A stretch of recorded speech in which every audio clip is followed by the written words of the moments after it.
I'm sure Paul Stewart, as the malevolent and short-fused Mr. Kellerson, haunted the dreams of many boys who saw this film at a tender age.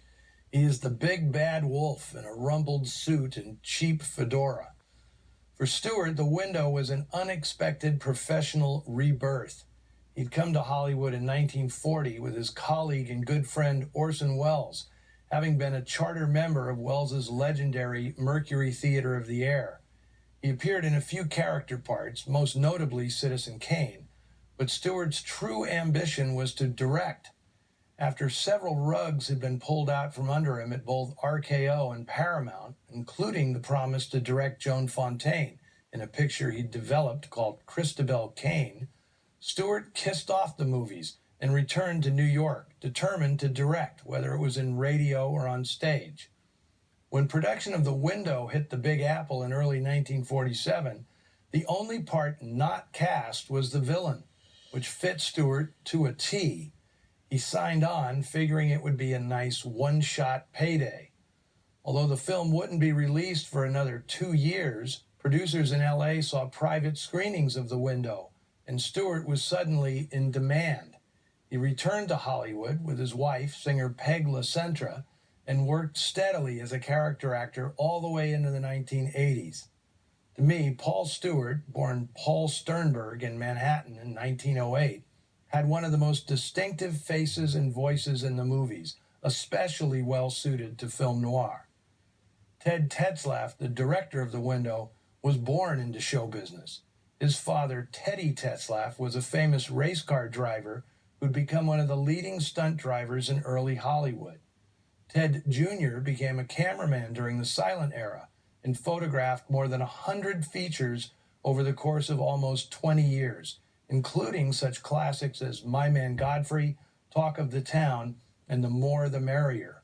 His last job as a DP was the 1946 Alfred Hitchcock thriller Notorious, where he obviously gleaned tips from the master of suspense before embarking on his own directorial career.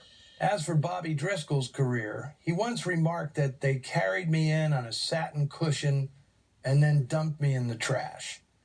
After The Window, he had one more hit, Treasure Island, in 1950, but after that, it was a sad spiral into adolescence. Puberty put an end to his cherubic appeal. In his teens, Driscoll suffered severe acne, and only 6 years after headlining Song of the South in 1946, he couldn't get a job in pictures. By the time he was 17, he was spending all the money he'd made feeding a heroin addiction. Driscoll moved to New York in the late 50s and started bartering his one-time fame for gigs in the burgeoning underground scene, appearing in the 8mm experimental film Dirt, and briefly becoming a hanger-on to Andy Warhol during the early days of The Factory. In 1968, two boys playing in a crumbling Greenwich Village tenement, eerily similar to the one depicted in The Window, discovered a young man dead in the rubble.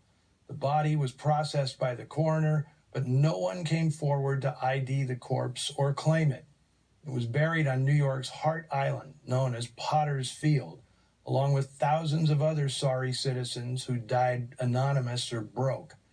It wasn't until a year later that a match of fingerprints identified the 31-year-old John Doe as former child star and Oscar winner Bobby Driscoll.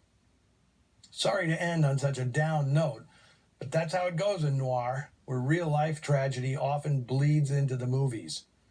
If you need to commiserate, do it on the Noir Alley Facebook page and Twitter feed. The suspense continues next week when we hop a steamer for the Gulf and end up in New Orleans for the atmospheric thriller Johnny Angel, starring George Raft and Claire Trevor.